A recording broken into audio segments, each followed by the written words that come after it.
மாடியிலேருந்து அந்த உருவம் யாருன்னு கண்டுபிடிக்க போலீஸுமே எவ்வளவோ ட்ரை பண்ணுறாங்க. ஹாஸ்டல் மேனேஜ்மெண்ட்டும் எவ்வளவோ ட்ரை பண்ணியும் அது யாருன்னு கண்டுபிடிக்க முடியாமல் போயிருது. ஸ்டூடெண்ட்ஸை செக் பண்ணிட்டாங்க, அட்டண்டன்ஸை செக் பண்ணிட்டாங்க, எல்லாத்தையுமே செக் பண்ணியும் அவங்களுக்கு கிடைச்ச ரிசல்ட் என்னமோ 0வா தான் இருக்குது.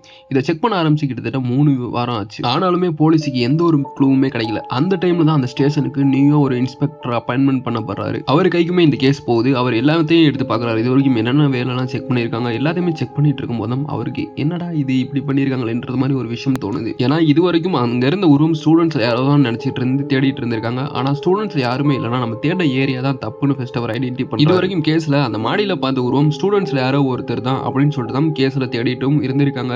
ஸ்டூடெண்ட்ஸோட ஃபிங்கர் பிரிண்ட் சம்திங் அந்த சிக்னேச்சர் அவங்க எந்த டைம் என்ட்ரி ஆயிருக்காங்க இந்த மாதிரி எல்லா டீட்டெயில்ஸுமே எடுத்திருக்காங்க. ஸ்டூடெண்ட்ஸை மட்டுமே தேடிட்டு இருந்திருக்காங்க. அங்க இதுதான் பெரிய ப்ராப்ளமாகவும் இருந்திருக்கு. ஏன்னா அந்த ஹாஸ்டல்ல ஸ்டூடெண்ட்ஸ் மட்டும் இருந்திருக்காங்க அப்படின்ற பட்சத்தில் நீங்க ஸ்டூடெண்ட்ஸை தேடி இருக்கலாம். பட் அந்த காலேஜில் ஸ்டூடெண்ட்ஸ் தவிர இன்னும் ஒரு சில பேர் இருக்காங்க அப்படின்றத அவங்களோட யாரெல்லாம் இந்த கேஸில் இன்வால்வ் ஆயிருக்காங்களோ அவங்க எல்லாத்துக்குமே எக்ஸ்பிளைன் பண்ணிட்டு இருக்காரு. நெக்ஸ்ட் இது நடந்த அடுத்த நாளுக்கு அந்த கேஸையுமே ரீஓப்பன் பண்றாரு அந்த இன்ஸ்பெக்டர் நியூவா வந்தவர். இந்த தடவை அவர் ஸ்டூடெண்ட்ஸை செக் பண்ணல, அதுக்கு ஆப்போசிட்டா ஹாஸ்டல்ல டெய்லி ஒர்க் பண்ற பீப்புள்ஸை செக் பண்ண ஆரம்பிக்கிறாரு.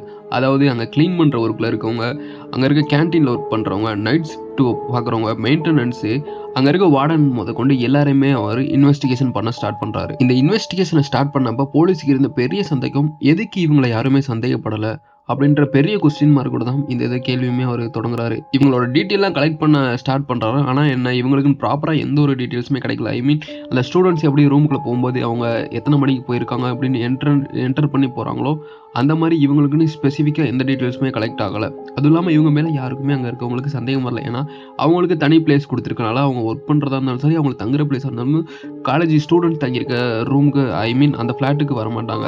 ஸோ அப்படி இருக்கும்போது இவங்க மேலே யாருக்குமே எந்த ஒரு டவுட்டும் வராதனால தான் போலீஸ் இதுக்கு முன்னாடி இன்வெஸ்டிகேஷன் பண்ணவும் அந்த ஒர்க் பண்ணுறவங்கள வார்டன்ஸ் யாரையுமே டிஸ்டர்ப் பண்ணாமல் ஸ்டூடெண்ட்ஸ் மட்டுமே தேடிட்டு இருந்திருக்காங்க. நியூ அந்த இன்ஸ்பெக்டர் இன்வெஸ்டிகேஷனுமே ஸ்டார்ட் பண்ணுறாரு. அவரோட ஃபர்ஸ்ட் என்னன்னா அங்கே ஒர்க் பண்ணுற எல்லாரோட டீட்டெயிலுமே வாங்குறாரு.